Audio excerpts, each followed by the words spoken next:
Okay. So beginning with DNA structure. So we've seen nucleic acids before.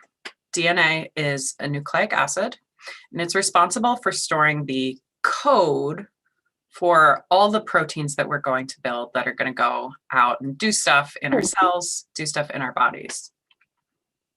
Is there a question? Sorry, I heard someone. No, okay. So DNA looks like this, and we're going to dive in a little deeper than we did when we last saw DNA. So it's made up of nucleotides, and every nucleotide contains, circle them for us. So we have a sugar, and for DNA in specific, it's the sugar deoxyribose. So I'm going to start by circling down here, actually. So we have our sugar deoxyribose. We have our phosphate here. And we'll have a nitrogenous base, which will be either thymine, adenine, cytosine, or guanine. So we'll describe them as T, A, C, and G. So on this image, that's here. Okay, so that's our nucleotide. Nucleotides are going to be covalently bonded to each other in strands. So a strand is like this, and we would actually cut it in half, this molecule that we see on the screen, because DNA is double-stranded. So over here on the right-hand side, we would have a second strand, also made of covalently bonded DNA nucleotides. One thing that we'll note about DNA as we look at these strands is that we see there's a 3' end and a 5' end. That refers to whether the thing that's actually the final molecule piece on either end is our sugar. In the case of our 3' end, right, we're ending with the deoxyribose, right? We can kind of see its butt here. On the 5' end, we have what we call a free phosphate group. So we have this phosphate group sticking out. You'll see that the bonds between our molecules in the strand,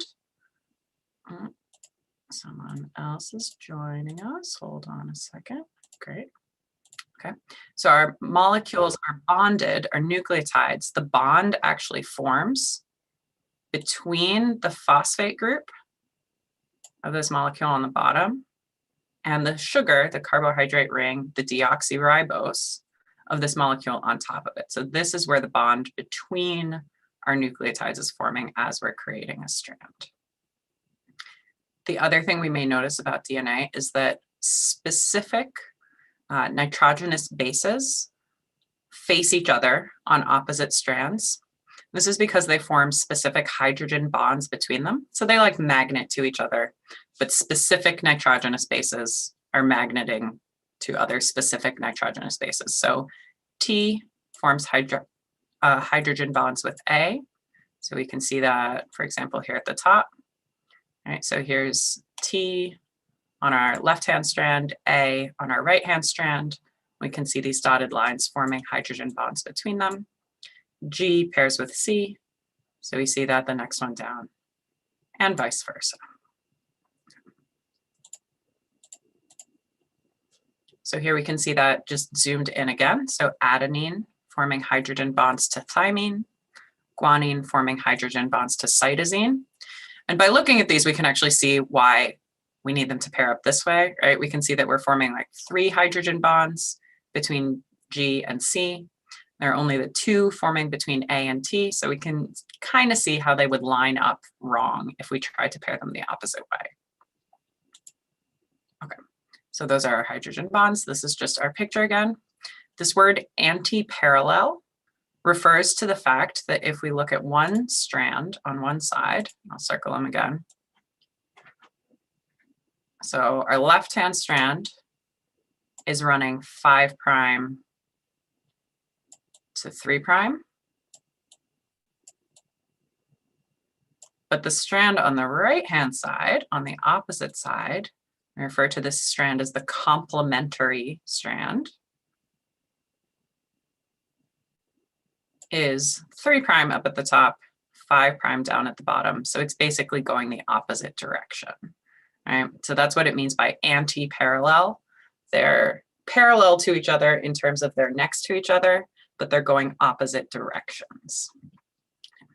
When DNA, when we see it in a cell, or if we were to zoom in on it, these two strands we'd see actually kind of swirl around each other, forming this structure called a double helix.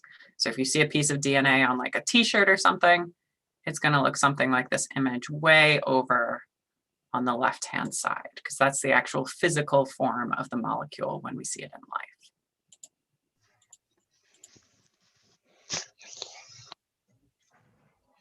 Okay. One thing we want to be able to do with our nucleic acids is be able to tell apart DNA and RNA, because in this unit, we are going to be talking about making more DNA. We'll be talking about that today, and we'll be talking about how that leads into cell division. But we're also going to talk about how we actually get from DNA and use that to make a protein, which is going to involve looking at the purpose of RNA and something of its structure. So what a difference between DNA and RNA, one of them, is in the nitrogenous bases we have.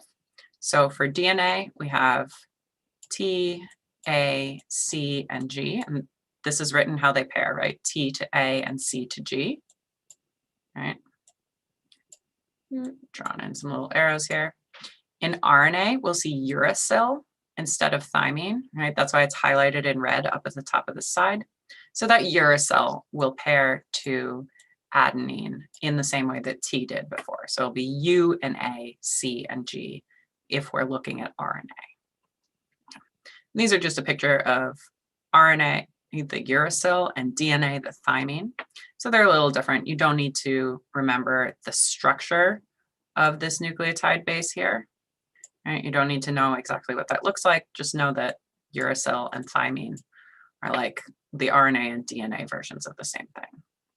What we do want to remember from our previous unit is the difference between deoxyribose and ribose. So that's talking about these carbohydrate rings at the bottom. Okay, so RNA is ribonucleic acid. That's what the R is. So we see two hydroxyl groups at the bottom here when we're looking at RNA, when we're looking at the ribose sugar. Deoxyribose, we can see has one hydroxyl group. But in this place where on RNA we had a second hydroxyl group, we just have hydrogen on DNA. That's why it's deoxy, it has one less oxygen. Okay. And this is part of why we learned our functional groups, right? So we can talk about the difference in these structures. Okay. There are levels of DNA structure beyond just the nucleotides and the strands. So our first step for making a molecule of DNA is we pair together nucleotides. So those are our building blocks, right? We have nucleotides for DNA, we have nucleotides for RNA. They have that typical structure of, I'll just draw them in colors, right? We have a phosphate group, and then we have our sugar, and then we have our nitrogenous base. I think this is consistent with the coloring that these images have used. It looks kind of like, I don't know, like a cheerleader with some pom-poms. Sometimes people describe it, right? So we got a little person standing here. So that's our nucleotide. So a strand is when we start to build a line of these, binding our 5-carbon sugar, our phosphate, and then another 5-carbon sugar, another phosphate, and so on, all in a line this way with our covalent bonds. We start to form a double helix when we set up a second strand, right? So we could have a second strand running the opposite direction here. Right, here would be our second strand. And then we start to have pairing hydrogen bonds across, right? A and T, C and G. That would swirl into this double helix structure, which we can also see here on the left. And then as we start to talk about genetics, we're going to talk about what happens as this double helix starts to kind of coil up into a really compact form. So it's necessary to compact the DNA in order to fit it inside a cell. It would be really, really long if we just had it stretched out in its double helix form all the time. So to get it inside the nucleus, right, that membrane encircling DNA, we have to wind it around some proteins. Okay, so that's what we start to see happening here. We see it winding around proteins. And eventually it's going to form a structure we call a chromosome. So that's what we see here at the bottom. We see a chromosome. And our chromosomes are going to look different depending on what point in a cell's life cycle it's at. So we'll talk about the different ways we can see chromosomes before, but a chromosome is always going to be a really compacted structure like this. Finally, we have multiple chromosomes. So a genome is all the genetic material in the organism all together, right? So all of our different chromosomes. Quick note here, what we have shown you here with these kind of X-shaped and later we'll see kind of worm-shaped chromosomes.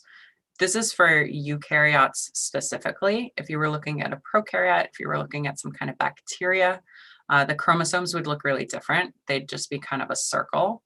So we're not going to talk about them now, but when you get to micro, you might see circular chromosomes, which behave a little differently.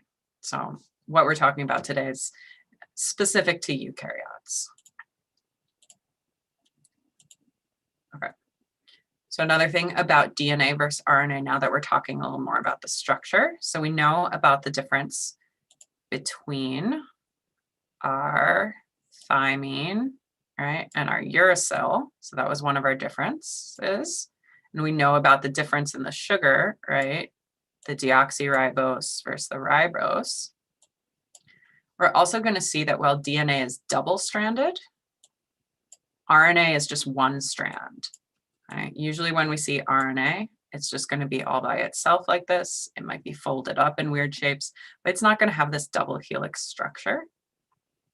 Now, RNA has a different job. So its job is to basically read what's on the DNA, send a message to the rest of the cell about what kind of code is written down in our genes. And it takes that to a ribosome to actually build our proteins. And ribosomes themselves are actually made of a specialized form of RNA. So when we're looking at DNA versus RNA, one of the ways we can tell which type we're thinking about is by looking at where in a cell we are. DNA is always going to be found in our nucleus of eukaryotic cells. But RNA, because of its many jobs and its properties of being kind of a messenger, we're going to see it start out in the nucleus, but we're also going to end up seeing it traveling out through the membrane, see it out into the cytoplasm. So we'll talk about these processes of transcription, which is making RNA from DNA, and then translation, which is taking that RNA and making a protein. I'll talk about these in detail later, but they're here on this image already. You can kind of preview and start learning those words in your mind. Okay. These are some pictures of what DNA might actually look like in a cell. So when a cell is not dividing, the DNA is a little less compact than when it's coiled into a really tight chromosome. So we'd see this structure called chromatin.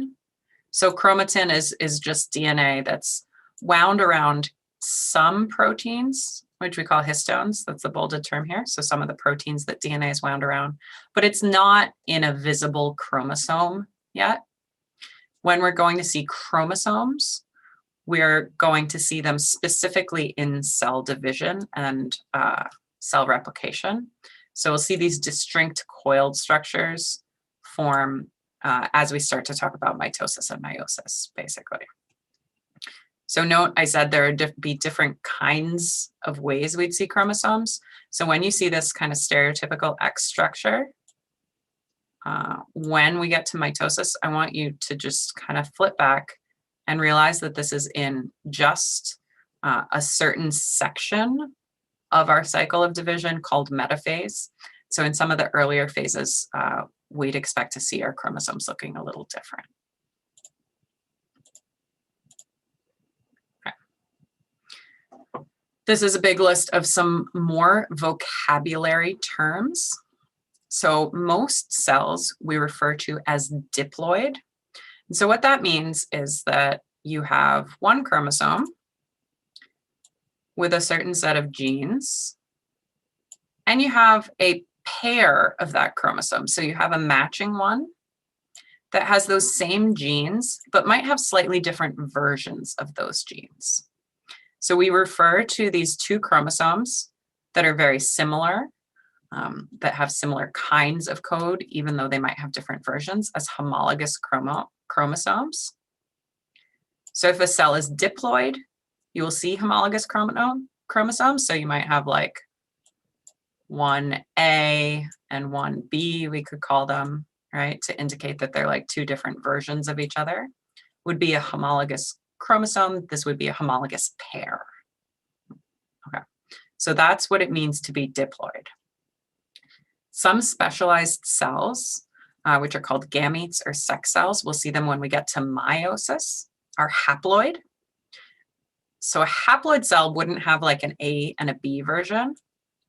They'd only have one of these versions. So I'm like crossing this one out. All right, so a haploid cell would just have, for example, this 1A version. That's what it means. So it has half the information. I want you to note at this point is that we're referring to these two little stick things, these worm things, as chromosomes. So chromosomes don't always look like an X. Usually in most of the cell's life cycle, we're going to see them look like this. So just kind of one thing, no crossing point. If you've ever done one of those genetic tests, like on 23andMe or something, you'd see this same sort of stick structure showing you your chromosomes, right? So this is what they look like when they're not replicating. I'm going to clear some of my scribbles to talk about the rest of these terms. So a gene, when we say there's a gene for like brown hair, what we mean is that there's a specific stretch of DNA that codes overall for like hair color, right? Just go right, HC, right? So say this is a hair color gene. So when we say there's a gene, it's coding for this general thing, hair color. We can identify it by being at a specific location on a chromosome. So a genetic locus is like where you would find that gene, right? So we got this green and yellow up here. The location is that genetic locus. When we're talking about the trait that would actually be produced, we're going to talk about alleles, right? So looking down at the bottom here, right? If this red and this brown are our hair color gene, then we'd have like a brown allele here on, let's label them again, 1A and 1B. So we'd have a brown on 1B, but we'd have a red allele on 1A. And this is just some terminology to help us out as we're talking about cell division and genetics and the rest of this unit. So if this doesn't make sense right now, flip back to this as we start to talk more about genetics, and hopefully this will kind of help us sort out what we're actually talking about. But feel free to ask questions. Okay. So last thing about our chromosomes. So we will see that there's actually a special section on the end of our chromosomes called telomeres. Okay. These telomeres have a different job than a lot of the rest of the chromosome. And they're basically to make sure that as you're copying DNA, you don't start ripping off chunks that actually code for something.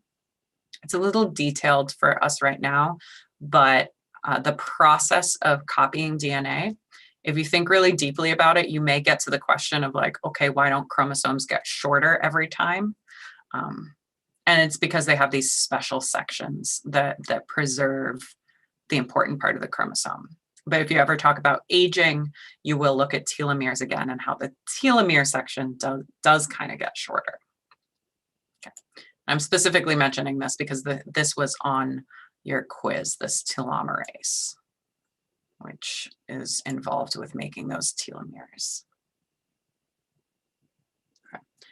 So as you're moving the images around, you can't do it in that slide set specifically. That's because that's kind of the template for all of us. So just like before, you have to make your own copy.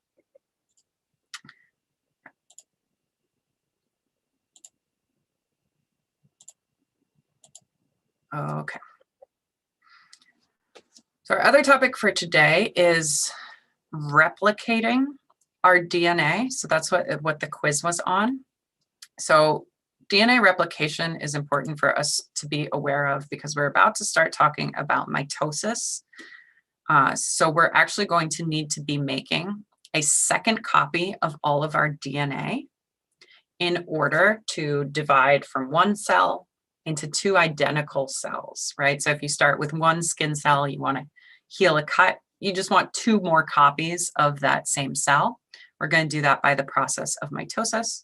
But in order to do that, you need new DNA for the nucleus for that second cell. So what happens is we start out with our original chromosome, which just looks like this stick worm-like structure. I'm emphasizing that largely because this is something that people get confused about. So they'll often draw an X when they shouldn't. So our original normal cells start with just this unreplicated chromosome, although it would have an alternate version. It's homologous pair. We're just focusing in on one of them right now. So when we do DNA replication, we're going to end up with structures we call sister chromatids, which is basically identical copies of that first chromosome, but they're going to be stuck together at the center. And the center where they're stuck together, we call that a centromere. So this is what that metaphase chromosome labeled on a previous slide is. So we still think of this as one chromosome because it still doesn't contain any new information. It just contains two copies of that information. There are no like different alleles or anything.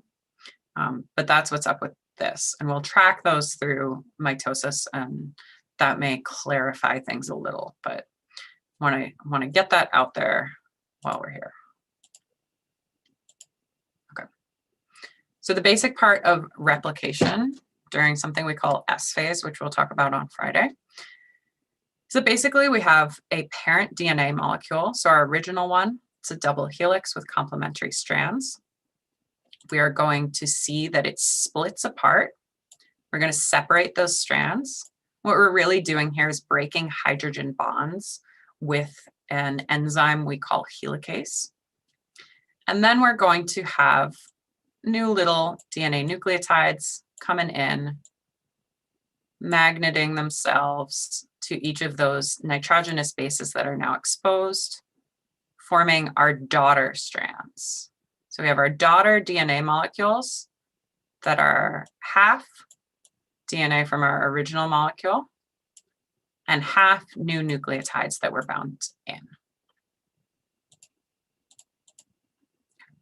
We have a lot of enzymes that are involved in this process. So enzymes, remember, are a specialized type of protein. So the first thing that we're going to need to have happen in order to copy our DNA, which is what replicate means, DNA replication, it's like copying DNA. It's because it's a helix, we're going to have this molecule called topoisomerase, straighten it out. So we're going to make it so that it's really just a straight line so that the second molecule, helicase, can come in and break those hydrogen bonds. So think of helicase as like moving this direction and unzipping the molecule, leaving us with the single strands exposed. Okay. Those are temporarily going to get covered over by single-stranded binding proteins. And this is basically so that they don't magnet back together to their opposite side. Because remember, they want to form hydrogen bonds. So this is kind of saving these exposed areas so that we can lay down our new nucleotides. And I've highlighted in red the enzymes that I would like you to remember for the exam, because I know this is a ton of enzymes. So you had some of them on your quiz. I'm going to stick to just testing the ones I've highlighted in red for the exam. Okay. So then as we're replicating, right, so we unzipped this molecule, so we exposed each strand. Now we want to actually bring in new nucleotides. So what happens here is we start out by actually putting down a piece of RNA. So we never have a molecule that's half DNA and half RNA, but we do need a little bit of RNA to start off our copying process. So here on the image below, that's what we see in yellow. So we can see this orange kind of chicken nuggety looking structure. That would be this molecule primase, putting down a little bit of RNA, which is a primer, right? Like it's our starting off point. DNA needs something to stick onto. It actually can't stick immediately, directly just to that exposed strand. Okay, so the big job, though, of making our new DNA molecule is this thing called DNA polymerase. So our DNA polymerase is this thing that kind of looks like a thumb and fingers grabbing our DNA strand. So it's adding on nucleotides. And the way it does this is it always works from 5' to 3'. So like this is our 5' end, this is our 3' end. DNA polymerase has to travel in this direction as it's adding on new nucleotides.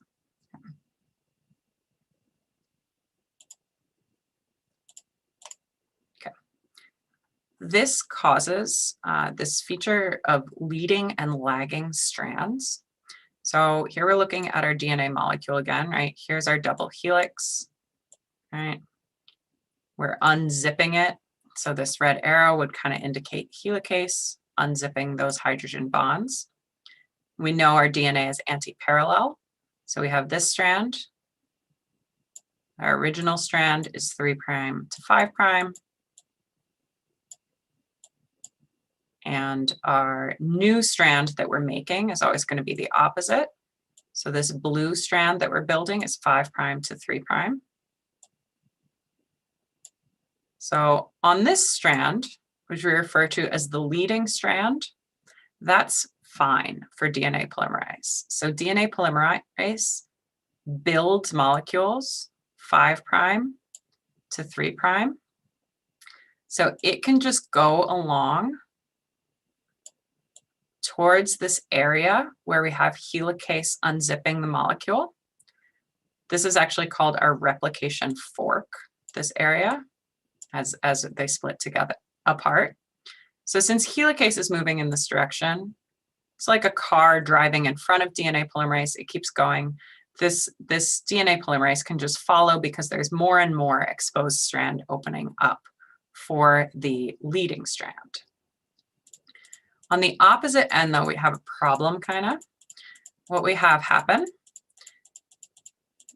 is that DNA polymerase still needs to work in its 5' to 3' direction.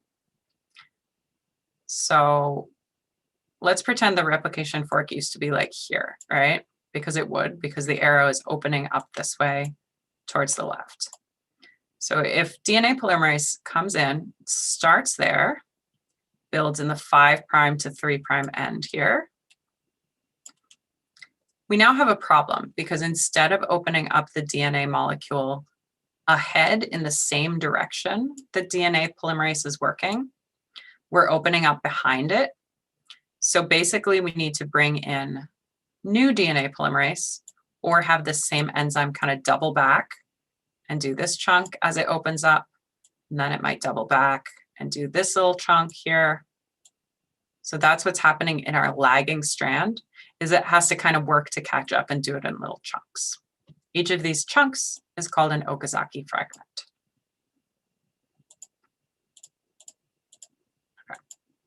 Okay. Oh, so I'm going to scroll up to a different picture just to emphasize how this gets us to our new form of our chromosome. So we started out with just this chromosome, right? So the chromosome looked like this. This is the chromosome that we unzipped. So this is the chromosome that we took helicase and we split it in half down the middle, right? Opening up hydrogen bonds. Then we brought in new DNA nucleotides, glued them onto each half.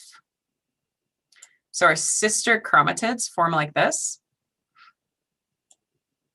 And they're just stuck together still in the middle as we form this replicated chromosome. So this second image is what the chromosome looks like after replication. So this whole process happens all the way, but they don't fully split apart. They still stay stuck together in the middle. Then we're going to refer to each of these halves as a sister chromatid. Right, so each sister chromatid would be made up of, I'll do those two lines I just drew. So think dark blue as our original strand, our original single strand of DNA. And then some new genetic material that's just a copy, right? Just the matching base pairs. But we got a new strand in light blue. Okay. So that's what's up with the sister chromatids.